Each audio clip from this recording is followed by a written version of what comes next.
Welcome into Kitchen Talk Pickleball Edition. I'm your host, Kaitlyn Miller. And this week we have Kaitlyn Kerr. She's the owner and GM of the Las Vegas Night Owls, also an MLP host. And Kaitlyn and I actually met on Pickleball Paddle Battle, recently caught up in Austin, Texas. Kaitlyn, it's so good to see you. So good to see you too, Kaitlyn. I loved seeing you in Austin.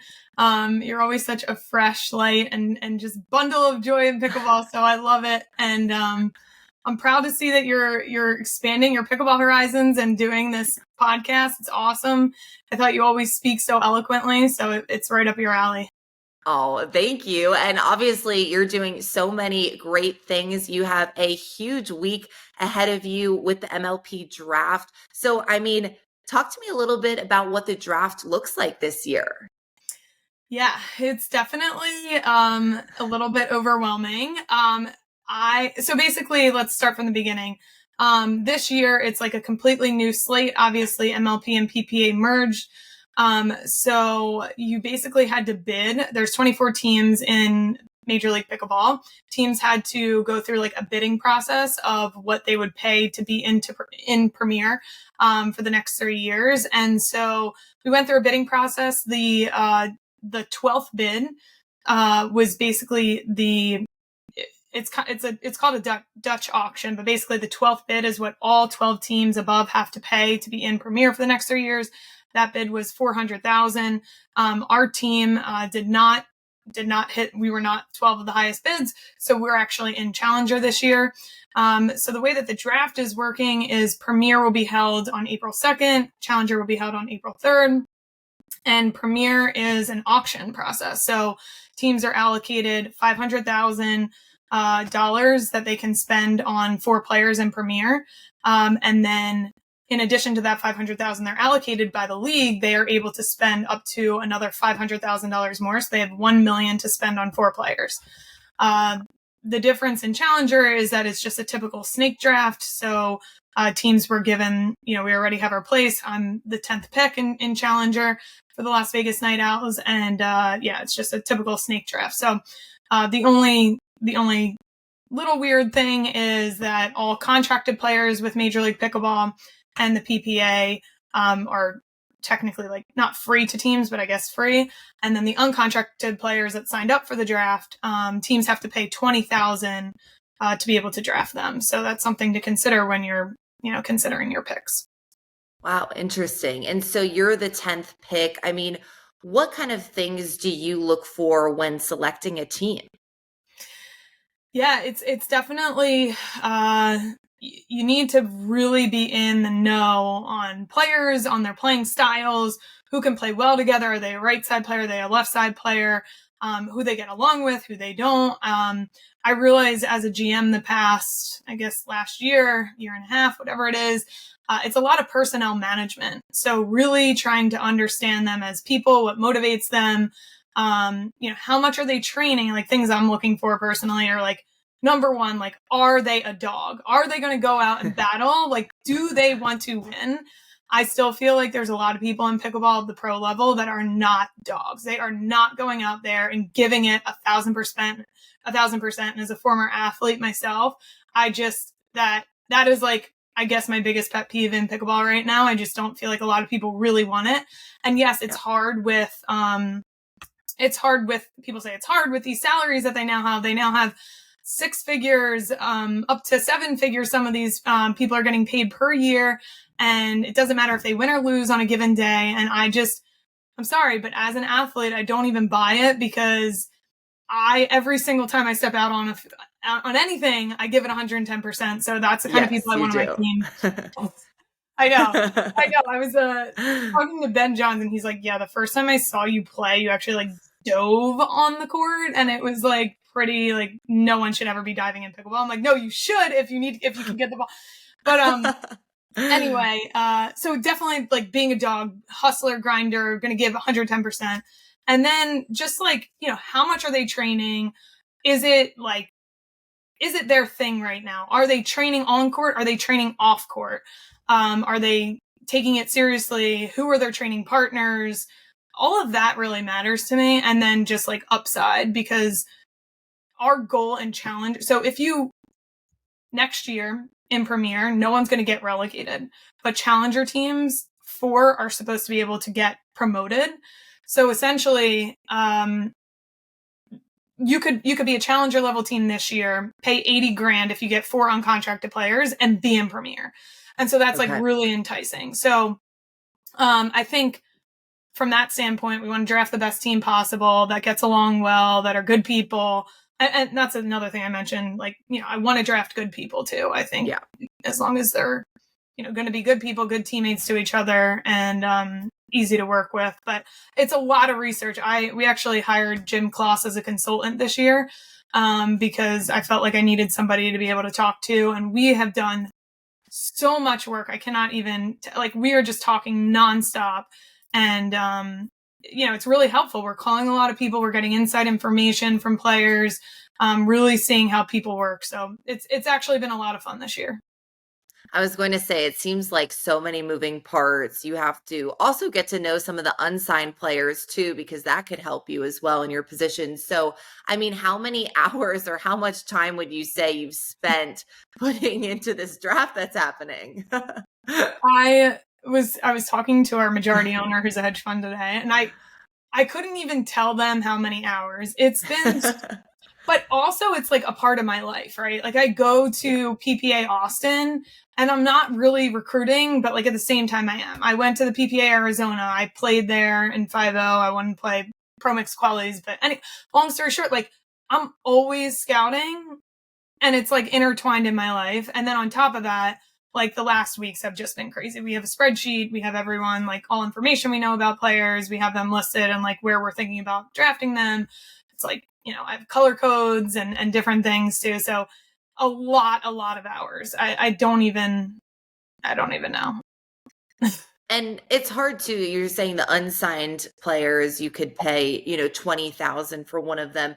Is that like something you think you'll look into in this draft? Do you think that would help you, like kind of the talent that, hasn't necessarily been signed to PPA or MLP yet? For sure. I mean, I think some of the talent that is unsigned is better than the talent that's signed. Unfortunately, in this whole process where they were just swooping up every living, walking person that touched a paddle or didn't touch a paddle, there are people that actually never played a pickleball tournament that were signed, which is crazy. But it was just like a rush at the time. And so like a lot of people they signed, I personally don't think, are great players. So, the players that they did sign, I don't think are great players, and people that aren't signed, to me are better players than a lot of people that are signed. So it's difficult. It's just, if there's 2 players that are signed, or if there's 2 players that are equal in ability and equal in, we think, talent and, forward thinking as well, because the other thing is you are allowed to hold certain players in Premier and Challenger for the next year. You have to pay like half of their price. So that's a little thing that's involved too. But I think we need to really concentrate on winning this year. That's the way I'm looking at it. But if there's 2 players that are similar in all aspects, obviously you're going to go with the person that's signed, so you don't have to pay. But we're open to all possibilities on that front, because I do think there's a really great talent. And some of these people that are not signed are technically players that were bought out. I'm not sure how much, I'm supposed to go into that in terms of MLP, but basically like some players were signed and they took buyout contracts. And so they're technically unsigned now. And so those players were originally signed, were targeted as whatever it was, top 100 or whatever, how many people it was at the time. So there's really good people there. And unfortunately, like a Megan Fudge, she just announced on Instagram, like she was on the draft list. She applied. She was an uncontracted player. I think she may have been signed and then took the buyout. But anyway, she just said that her and Ryler are not playing. Like that's a really good female, in my opinion. Yeah. That would have been a great pick in the challenger level draft for sure. So anyway, it's a lot of moving pieces and it's still not all, buttoned up. Well, and sometimes those unsigned players, like you were talking about, like I need someone that's hungry, that's an animal that wants it training. Those people are usually the more ambitious ones because they don't have that salary, just waiting for them. So yeah, totally. That's another huge thing. And you were saying like, obviously major differences this year in the draft. How does that impact like kind of your strategy this year when selecting a team that might be different? Yeah, I mean, the money obviously has a little bit to do with it. The fact that you can hold a player for longer than 1 year has something to do with it. I think specifically that's really relevant for Premier, because you can actually keep a team and market them to your local community for a lot longer. Last year, like marketability, you kind of knew that you only had them for half a year. So you weren't going to put that much effort into like, developing the personalities for your fan base and things like that.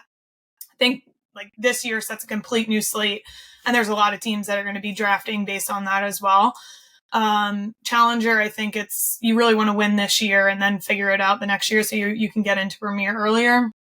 But yeah, I think those are kind of like the main things I'm looking at. But in terms of the players, I've just become, over the last year, we bought our team, I guess it was in 2022, but our first season was 2023. And so just in the last like year and a half, like I've learned so much more about the players. I know a lot of them on a personal level, whether it's going to events with them or I'm friends with some of them. So that's become really really helpful information when you know somebody on a deeper level to see if they are a right fit for your organization. Definitely. And the level of players too, because obviously this sport is rapidly growing. We keep getting more and more talent. Is there quite a difference, do you think, in like just how these players have developed and the level of competition versus last year? Yeah, for sure. I think, there's a few things I want to hit on there. Basically, I think the men's game is so deep right now. I cannot even fathom how deep it is. And every APP and every PPA, the draws are so good, and it's almost like anyone can win at any point.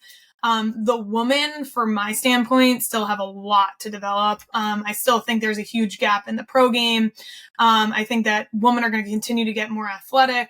They're going to be able to move better. They're going to hit like more athletic shots. Like you see Annalie Waters just dominating in that respect. Yes.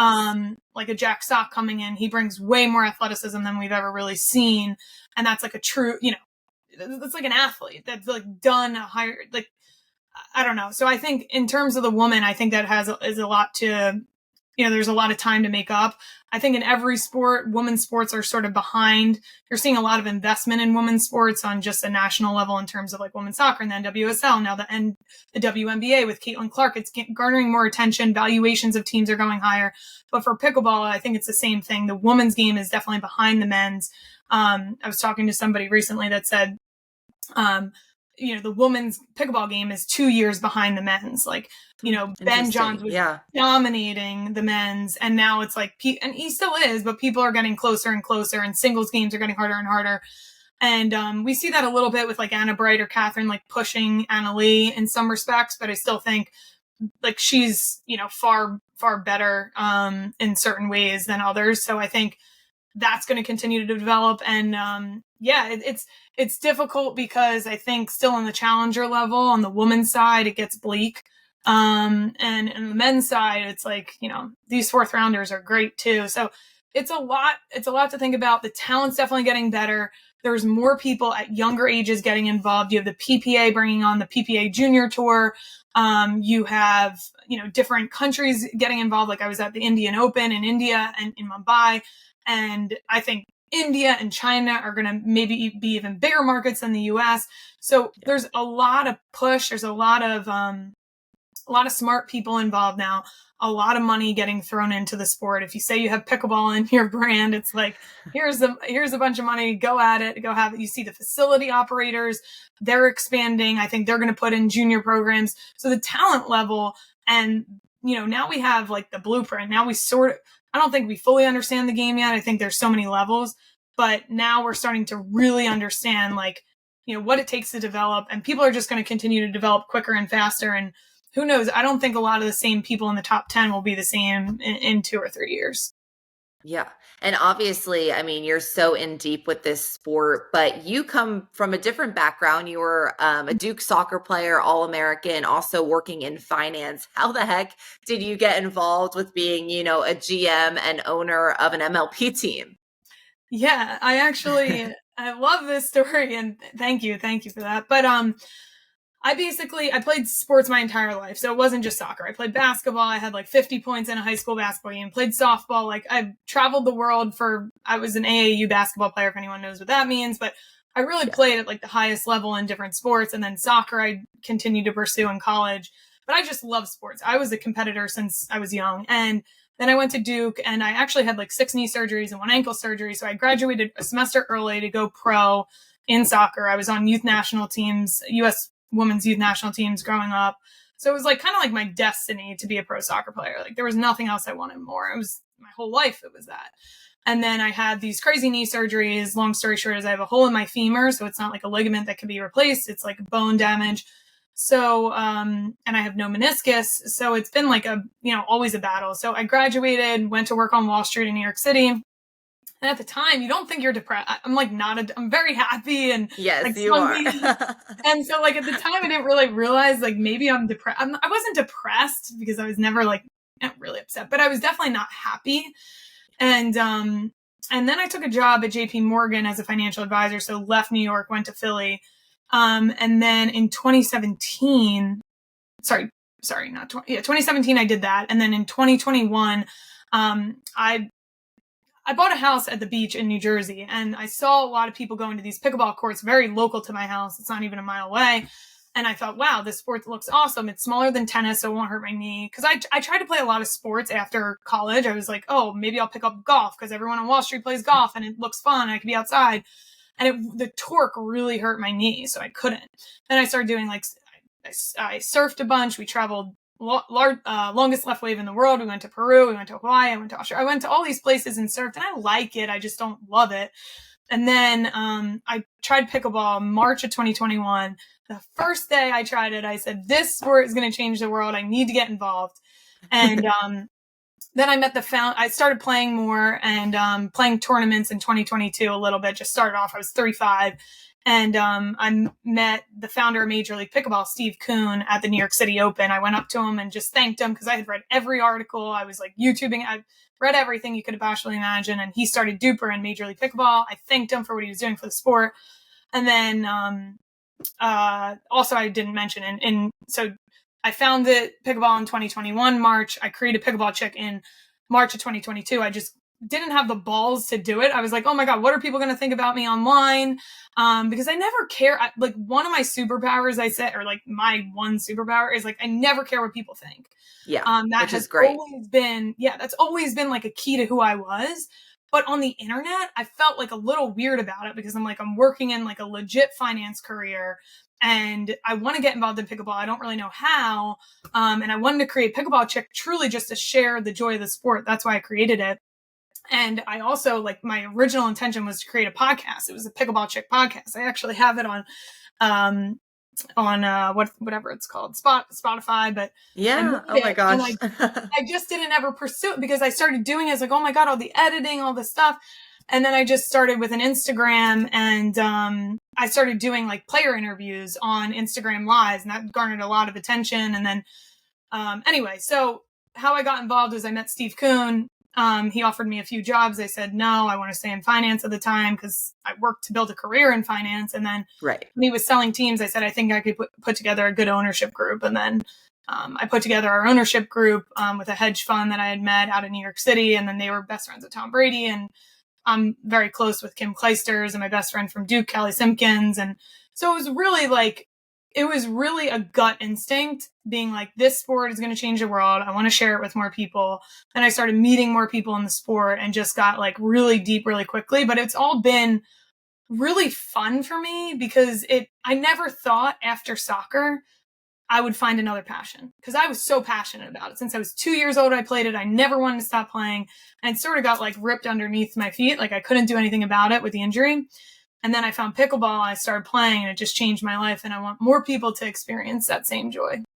Yeah, I love it. And you've done so many amazing things with the sport. And you were even, I mean, like you said, it's taken you to places you never thought you'd go, like Necker Island.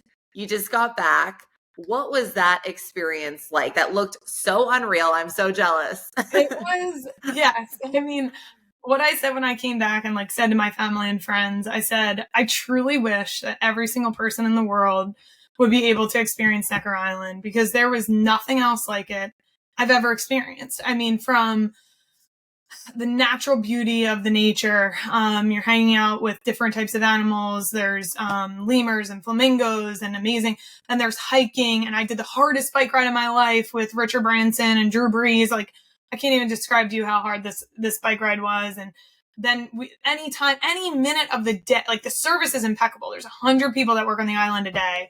The service, anytime you want to do a water sport activity, you can go and e-foil, you can go, what else did I e-foiled? I kite surfed, I sea bob, snorkel. I mean, just the level of service was incredible. The food was delicious. They had live performances every day from different musicians. Rachel Platten was incredible. She sings like, "This is my fight song, get back my life." Yes, I love that song. And she has this new song, "Girls," I love. Anyway, she was so passionate when she was singing Morgan Evans. There was just amazing performers, but it was really like the people that Casey Brown's a good friend, and she put it together, and the people that she orchestrated were just incredible, and so many connections were, and it was like a very laid back environment, which I loved. Like, it never sort of felt like pressured or pushed. And there was a lot of great panels. I hosted like the women's panel, which was awesome. But yeah, it's going to be happening every year in Necker. They had a bunch of pros come out to run clinics and the pro tournaments, or the Pro-Am tournament. It was just opportunity of a lifetime. And I hope that if anyone gets the opportunity to go, you should definitely go. It's a hefty price, but it's worth it.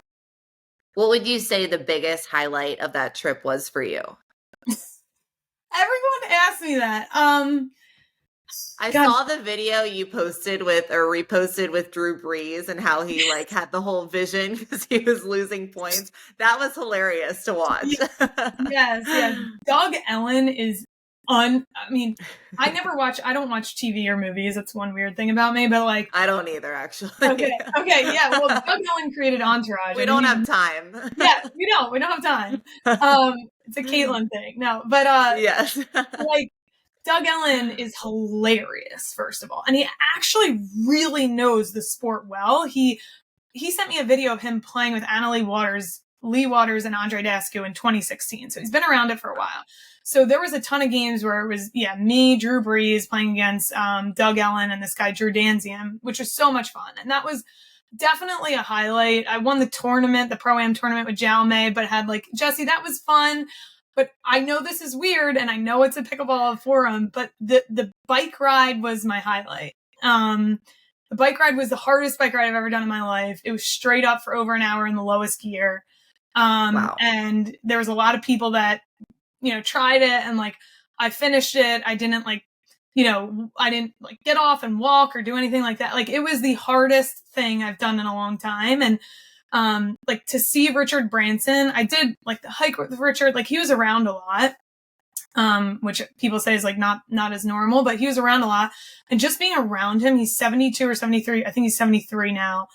He is so inspiring. Like, I live a very active lifestyle. So maybe that's why, like, I feel like I connected with him more, but he lives such an active lifestyle. And to see him complete that bike ride, and he does it like multiple times a week. He does even harder and longer bike rides. Wow. That was just truly inspiring to be around. Like, but everything is done so perfectly. You get on the bikes. It was on a different island in Necker. It was on Virgin Gorda. The bikes are all set up there. Helmets. There's a car that follows us with like drinks and food in case you need it, or like a lot of people would put their bikes in and ride. So it was just like, again, the service level. But yeah, I think the bike, and then just the people that I met. I mean, there's connections that I'll keep forever from that. So it was awesome. Yeah. And I feel like that's the most, it's like my mom always used to say, it's not where you are, it's who you're with. Obviously you were in paradise, but I feel like those people that you were probably so inspired by so many people on that trip. I was so inspired by so many people on that trip, but you could probably feel very lonely on Necker Island, but the people, the conversations, it's something that we all were there, and we said this trip blew away our expectations, and every single person said that. And every single person said they want to come back, but it was the people. It was the conversations. It was the environment. It was so fun. I don't even know how to describe it. I just hope that everyone gets to experience it. And that's amazing. And that was, the first year of that event. There's just so much happening in the pickleball space, as you know, the MLP PPA merger. As someone that's so heavily involved, what do you think, the future of pickleball is, and what do you think needs to change moving forward? It's a loaded question. It is. The future is, I've been saying, just the future is bright. This sport is still in its infancy. I think I was very, I had like blinders on, thinking like this sport is in the US and like it's developing in the US. So amazing. When I went to Mumbai, India for the Indian Open, my mind was blown how many people are involved in the sport in India, how much money and infrastructure and time is being dedicated to this sport in different parts of the country. I think it's going to blow up in India. I think it's going to blow up in China. I think the push is to get it into the Olympics in 2032. So, there was people from, I think, 14 different countries at the Indian Open. Like I met people from Africa. There's only two players in England that are full-time pickleball players, but there's still two. And they're women actually, which is interesting. Like the men that play in England are not full-time yet because they, feel like they can't make it a job. But anyway, I think in terms of in the future, we're going to focus a lot more on developing talent, like at the youth level.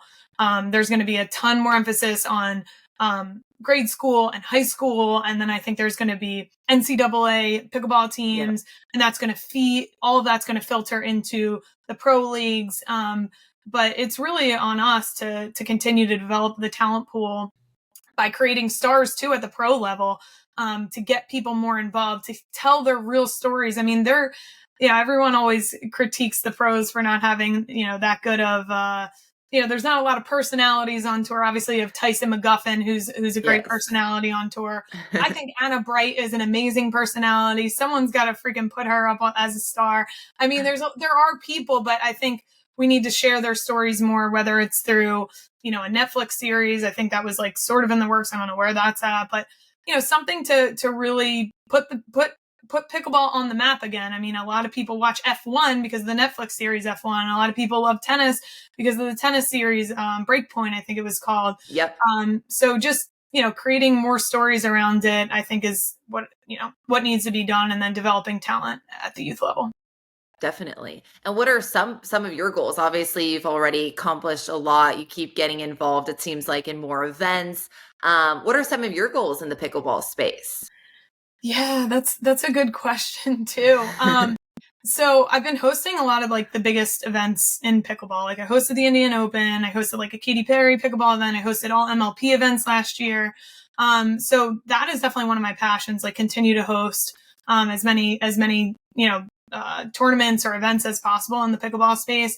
I'm like probably around your level. Like I feel like I'm a 5-0, like low pro level. So I want to continue to like better my game. I feel like I've only drilled 4 times in my life, and I want to continue to get better.